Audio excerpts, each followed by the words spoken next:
Wondering why you always feel so tired no matter what you do? Well, I'm going to share with you the most common things I see as a naturopathic doctor as to why you're so fatigued. Let's get into it.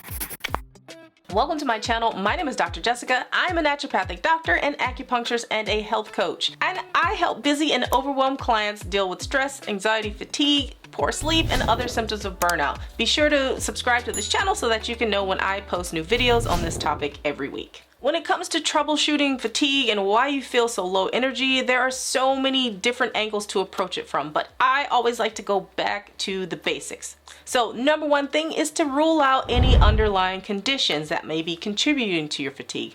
Things like anemia, things like hypothyroidism, and that can be done with a basic set of labs and even a thorough history taking. So you want to make sure that you're getting annual labs done and you're just having that check and you're just making sure that there is no underlying process that's happening in the background.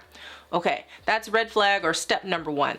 The next step is really to go back to the basics. So I know it's all about diet, lifestyle changes, right? So number one is your sleep. When it comes to sleep, the first thing I'm always curious about is how many hours of sleep are you getting? What time are you going to bed? What time are you waking up? Are you waking up throughout the night? Do you have trouble falling asleep? Do you have trouble staying asleep? Are you waking up to urinate? Are you waking up because you're feeling anxious? Are you waking up because you're having bad dreams? So there's so much gold here when it comes to troubleshooting your sleep. I do have an entire video on how to get your best night of sleep. I will link it up above, so be sure to check that out if sleep is your issue. So it's not just about time of sleep or duration of sleep. It really is also about quality of sleep. There are different phases during sleep, and there are different things that happen in those different phases. You have your non-REM sleep. That's where you're not dreaming or you're not having a lot of rapid eye movement. That's where you're doing a lot of things like producing growth hormone, you're flushing the brain, your glymphatic system is at work. So a lot of processes and metabolic things and metabolic reactions are happening during that phase.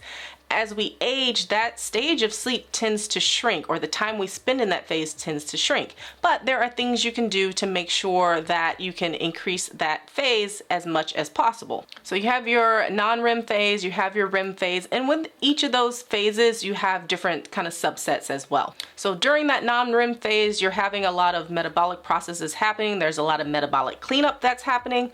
And when those processes don't happen, we tend to wake up and feel really groggy. So you want to make sure you're doing basic things like avoiding alcohol before bed. Even though alcohol makes us feel sleepy, it can actually interrupt those stages of sleep and the amount of time that you spend in each of those stages. Also, having things like caffeine will interrupt those sleep stages as well and keep you awake, and also reduce the quality of sleep that you're getting. You also want to make sure that you're not eating too close to bedtime as well. Eating too late at night will keep you more digesting rather than going into those different phases of sleep as well. When it comes to sleep, you also want to make sure that you're prepared for sleep. Your body is ready to wind down, right? You're not using too many screens at night before bed. You're not having too much exposure to blue light. As you know, blue light will inhibit melatonin production. That is the hormone that's responsible for our circadian rhythm and that sleepy feeling when it's time to go to bed. So making sure you have things like a great sleep routine, you're doing sleep hygiene basics, and giving your body the best shot to prepare for sleep is really gonna help. So sleep is kind of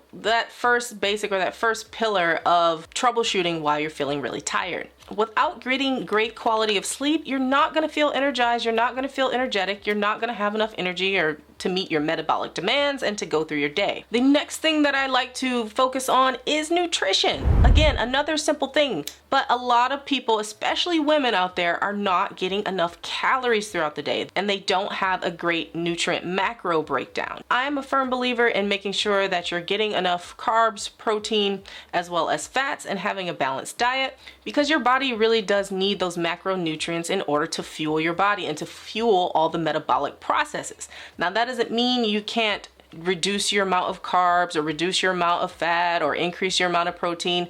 It's for everybody, it's different, but at least making sure you're getting the basics and making sure you're having enough fuel to actually run your body is really important. Also, when it comes to nutrition, it's not just your macronutrient breakdown, it's also making sure you're getting enough things like vitamins and antioxidants. Vitamins, things like B vitamins, vitamin C, also serve as cofactors and enzymes in a lot of metabolic processes. So if you're not getting them from your nutrition and you're not eating a very varied diet, you're not going to get them. And that could be a reason why you're feeling sluggish and you're feeling really tired. So you really do need to take a step back and really evaluate your diet to make sure that you're getting enough macronutrients as well as calories as well as your micronutrients, so all your vitamins. And I know all these things sound very basic, but you would be very surprised how many people come into the office or either I work with through my coaching program that literally just are missing entire groups of vitamins, entire groups of nutrients and minerals as well. So do not underestimate this one. I definitely recommend using something like a fitness tracker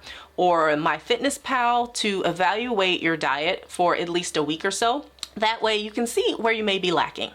The next thing that I see that is really important when it comes to a drain on your energy is movement, or a lot of times a lack thereof. Now, I know it sounds counterintuitive, but you need to be exercising, you need to be moving in order for your body to feel its best. Now, I'm not saying that you need to overtrain, because that can also lead to you feeling tired and sluggish.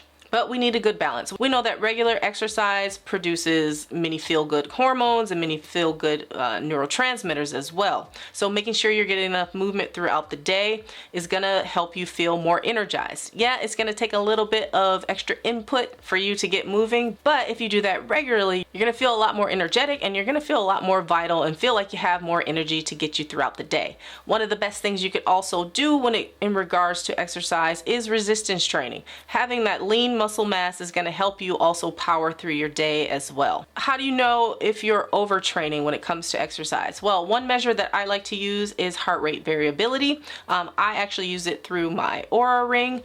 You can see on days when your heart rate variability drops, it's usually a good day to take a step back and not go so hard when it comes to exercising. So you can use your body as a measure and how you feel as a measure, or if you're a little bit geeky like me and you want more info, then you can use something like heart rate variability. So exercise is really important when it comes to evaluating why are you so tired. And again, it's on both sides. It can be not enough exercise or it can be too much exercise and overtraining. So evaluate that as well. And another very common, actually this might be one of the most common reasons why people are complaining of why am I so tired, why am I so exhausted, is, you know what it is, stress, right? Especially in this past year and a half with everything going on, I've seen so many more clients that are just stressed out to the max. They have reached their limit, they've hit a wall, and they have no more energy left. So as I've mentioned in other videos, there is physical stress, maybe from things like overtraining or adapting to a new exercise routine, or if you're just very active, maybe you work in construction or something like that. And then there is the mental stress. To your body, that mental stress is just as real as the physical stress. So when we're feeling stressed, our body has to go through a lot of metabolic processes in order to keep us going, in order to keep us moving. It's constantly responding to elevations in cortisol, elevated heart rate, elevated adrenaline, and other stress hormones. So your body is actually metabolically burning through a lot of vitamins, minerals, and nutrients when it's doing that in order to keep the system running. There is also a process that happens called oxidative stress. Oxidative stress can happen in several different ways. It can happen from exposure to environmental toxins. It can happen because the body is just pushed too far and is no longer able to balance the reactive oxygen species that come from normal metabolic processes. Feeling stressed and overwhelmed can also just put you in a poor mood. It can push you towards feelings of depression or feelings of sadness, feelings of grief. It can also push you towards anxiety. All of these states can have a drain on your energy and just make you feel like you're dragging. So making sure you have a stress management system in place is crucial. And this is probably one of the biggest things that I work with clients and with patients, is aligning all the different types of stress management techniques, helping them step by step, helping to create a plan, and helping them figure out what actually works for them. If you saw my video on meditation, you will know that I'm a big believer in using meditation as a stress management tool, but for some people, they don't want to do meditations. So I'm there to give other options and to help troubleshoot as they create a program or a process that really works for them. If that sounds like something that would be helpful to you, then why don't you go ahead and click the link below. You can learn more about my virtual coaching program, the Better Health Blueprint. Again, I work with you step by step to create a stress management program that works for you. We look at all these factors as far as your mindset, your nutrition, your movement, your sleep. We troubleshoot all these things, and then I am also there for weekly calls when you have questions or when you get stuck or just need someone to guide you. So go ahead and click the link below if that sounds like something you would be interested in, and you can learn more. So just to recap, the most common things that I see when it comes to figuring out why you're so tired is really going back to the basics. I know it's boring. I know you'd rather have maybe a quick fix or a pill, but I tell you, long term, if you work out these things, you will feel so much better. I've seen it over and over. So to recap, we're talking about your sleep, your nutrition, your exercise or maybe lack thereof, and also your stress levels and what you're doing to manage it. All right, I hope this video was helpful. If you found it helpful, please give it a like and a thumbs up and subscribe to this channel. It actually really helps out when you give a thumbs up. And be sure to share this video with someone that you might think it will help. If you have any questions, as always, leave them in the comments below. And otherwise, I will see you in the next video. Bye.